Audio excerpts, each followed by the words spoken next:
আলহামদুলিল্লাহ রাব্বিল আলামিন ওয়াসসালাতু ওয়াসসালামু আলা সাইয়্যিদিল আনবিয়াই ওয়াল মুরসালিন ওয়া আলা আলিহি ওয়া সাহবিহি আজমাইন।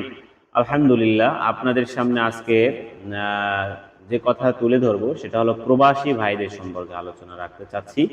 আসলে আমাদের দেশ থেকে আমরা জানি যে আমাদের বাংলাদেশের এখন রেমিটেন্স বা বাংলাদেশের অর্থনীতিটাকে সচল করে রাখছেন আমাদের প্রবাসী ভাইয়েরা। অর্থাৎ প্রবাসী ভাইয়েরা বলতে আমরা কাদেরকে বোঝাচ্ছি? যে আমাদের যে বাংলাদেশের যে ভাইরা আমাদের সন্তানরা, আমাদের ভাইয়েরা, আমাদের বাবা চাচা যারা, অর্থাৎ এই বাংলার জমিনের যারা সন্তান, যারা বহির দেশে গিয়ে, অন্য দেশে গিয়ে তারা মাথার ঘাম পায়ে ফেলে আমাদের দেশে তারা টাকা পাঠাচ্ছে, সেই টাকা দিয়ে আসলে মূলত আমাদের ব্যক্তি, পরিবার, রাষ্ট্র সবাই ঠিকঠাকভাবে চলছে।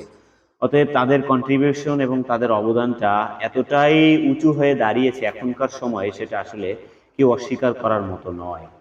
অনেক পরিবার সচ্ছল হয়েছে, আবার অনেক বাংলাদেশের অনেক অর্থনীতির অগ্রগতি ঘটেছে মূলত আমাদের এই প্রবাসী ভাইদের মাধ্যমে। তো আমি যেটা বলতে চাচ্ছি, আমাদের টপিকস বা আলোচ্য বিষয় হলো প্রবাসী ভাইদের সম্পর্কে। সেটা কি? সেটা হলো প্রবাসী ভাইদের বাহিরে গিয়ে বা বহির্দেশে গিয়ে তাদের সবচেয়ে বড় যে ফায়দাটা বা উপকারটা হয় সেটা হলো অর্থনৈতিক উপকার। এইটাই বাস্তবতা। কারণ মানুষ যায় শুধু বিদেশে কিন্তু শুধু অর্থনৈতিক উন্নয়নের সাধনের জন্য, অর্থনৈতিক অগ্রগতির জন্য, এইটার জন্য যায়। আবার এইটাই সে সাধন করতে পারে এবং এইটাই সে অর্জন করে। কিন্তু এছাড়া অনেক বিষয় কিন্তু তারা অনেকটা পিছিয়ে থাকে। সেটা কি? যদি কথাগুলো আমি সঠিক না বলি, মানে সঠিক যদি বলতে ভুল করি, তাহলে সেই বিষয়টা আপনারা শুধরে দিবেন, অবশ্যই দিবেন। আমি ভুল করতেই পারি। তবে আমার যে তথ্যগুলো সেটা শতভাগ যে তাও আবার না, মেজরিটি একটা বিষয় আছে, মেজরিটি মাস্ট বি গ্রান্টেডও একটা কথা আছে। সেই ক্ষেত্রে মেজরিটি ভাগেই আমরা দেখতে পাই যারা বিদেশে থাকেন, তারা যদি করে নব বিবাহ করে, যদি কেউ বিদেশ যায়, অনেক মানুষ আছে দেখতে পাই যে আমরা বিদেশ থেকে এসে হুট করে বিবাহ করে 3 মাস, 6 মাস, সর্বোচ্চ 1 বছর থেকে এরপর তারা চলে যান। এখানে আমার কাছে একটা মিস্টেক মনে হয় বা একটা ভুল মনে হয়। কারণ এরকমের কেস বা এরকমের ঘটনা হাজার হাজার বাংলাদেশে আছে যারা 3 মাস 6 মাস পরেই বিদেশ চলে যাচ্ছেন। এখানে আমার কাছে একটু হয় তাদের সতর্কতা করার জন্য বা তাদেরকে একটু আরো অ্যালার্ট করার জন্য এই কথাগুলো বলা। আমি মনে করি যে না ভাই, এভাবে একেবারে ইমিডিয়েট বিবাহ করার সাথে সাথেই বিদেশটা যাওয়াটা, এটা আমার মতে অন্ততপক্ষে ঠিক মনে করছি না। এতে একটা বিপত্তি ঘটার সম্ভাবনা থাকে। কারণ কি, এখানে অনেক বিতর্কত একটা বিষয় আছে। সেটা হলো একটা মেয়ে অবিবাহিত অবস্থায় লম্বা সময় সে পার করে দিতে পারে, এতে সমস্যা হয় না। আবার একটা ছেলেও কিন্তু অবিবাহিত থাকা অবস্থায় সেটা লম্বা সময় পার করে দিতে পারে। বাট যখন বৈবাহিক জীবনে পা ফেলে, যখন স্বামী স্ত্রীর সাথে সে সঙ্গ দেয়, তখন কিন্তু লম্বা সময় পার করা খুব, it is a difficult factor. এটা কঠিন একটা বিষয়। সেটা যদি আমি অসত্য বলি, তাহলে অবশ্যই বৈবাহিক জীবনে যারা দাম্পত্য জীবনে দিনাতিপাত করছেন তাদেরকে জিজ্ঞেস করলেই পাওয়া যাবে আসলে প্র্যাকটিক্যাল লাইফটা কেমন। অতএব আমি 3 মাস 6 মাস পরে হুট করেই যে বিদেশ চলে যাচ্ছি, এটা একটা কেমন যেন আত্মঘাতী একটা সিদ্ধান্ত বলে আমি মনে করি। এক্ষেত্রে আমাদের একটু সতর্ক হওয়া দরকার বলে মনে করি। এরপরে দেখা যাচ্ছে যে আমরা যখন বিদেশ থাকি, অনেক মানুষ আছে অনেক বছর থাকে, একদম 5 6 7 8 10 12 বছর পরেও অনেক মানুষ আমরা দেশে আসি। এখানেও একটা আত্মঘাতী সিদ্ধান্ত বলে মনে করি। আমি মানুষ কি একটা লোহা, যে তার কোনো অনুভূতি নাই, তার কোনো সেন্সিবিলিটি নাই? সে কি কোনো একটা জড় পদার্থ? সে কি কোনো একটা কাঠ?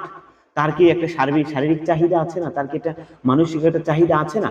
অতএব আপনি একটা লোহা বা কাঠ ভেবে, একটা জড় পদার্থ ভেবে তাকে বছরকে বছর রেখে দিচ্ছেন, আর আপনিও ওখানে আছেন একটা জড় পদার্থের মতো। নে ভাই, এটা এটা মেনেই নিয়ে যান। এটা সুস্থ মস্তিষ্ক এটাকে করে না, এটা অ্যাকসেপ্টেবল নয়।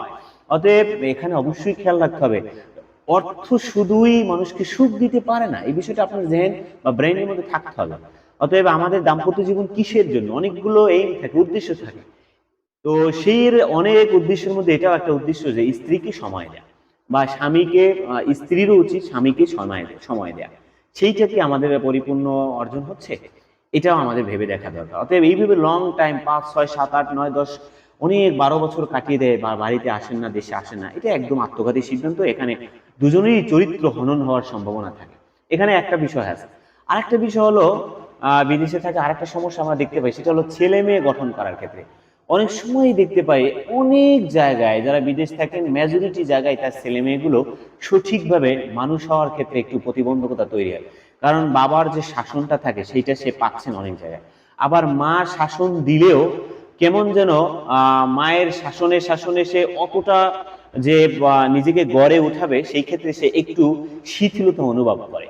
এক্ষেত্রে কিন্তু আবার অনেক সময় বিলাসিতাও তৈরি হয়ে যায়, ওই ছেলেটাও বিলাসিতার মধ্যে যায়, যে বাবা যেহেতু বিদেশ থাকে অনর্গল তার হাতে টাকা আসতে থাকে, বিভিন্ন ইলেকট্রনিক্স পণ্য আসে, গাড়ি আসে, মোবাইল আসে, এইটা সেইটা, একেবারে ছেলেটা আস্তে আস্তে করে ডিস্ট্রয় হয়ে যায়, ধ্বংস হয়ে যায়। আবার মেয়ের ক্ষেত্রে ওইটাই বলবো, তার দরকার ছিল যে চাহিদা বা তার যেই জিনিসটা দরকার ছিল, কাপড়ই ধরেন একটা 1,000 টাকা হইলে হইতো, এখন চিন্তা করে বাবা বিদেশ আছে 5,000 টাকার কাপড় লাগবে, গহনা লাগবে, এ লাগবে, থান লাগবে, অনেক কিছু লাগে, তখন মেয়েটা আস্তে আস্তে করে বড় একটা মোবাইল লাগবে, এগুলো করে তখন তার অর্থের মোহে পড়ে, মহাবিষ্ট হয়ে মেয়েটাও আস্তে আস্তে করে কিন্তু বিপথে যাওয়ার সম্ভাবনা থাকে।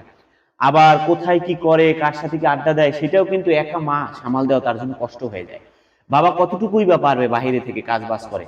এই জন্য এই সন্তান গঠন করার ক্ষেত্রে অনেকটা আমরা দেখতে পাই বিদেশ যারা থাকেন তাদের সন্তানগুলো সঠিকভাবে লালন পালন, একটা সুস্থভাবে একটা আদর্শ সন্তান হওয়ার ক্ষেত্রে একটা বাধা হয়ে দাঁড়ায়।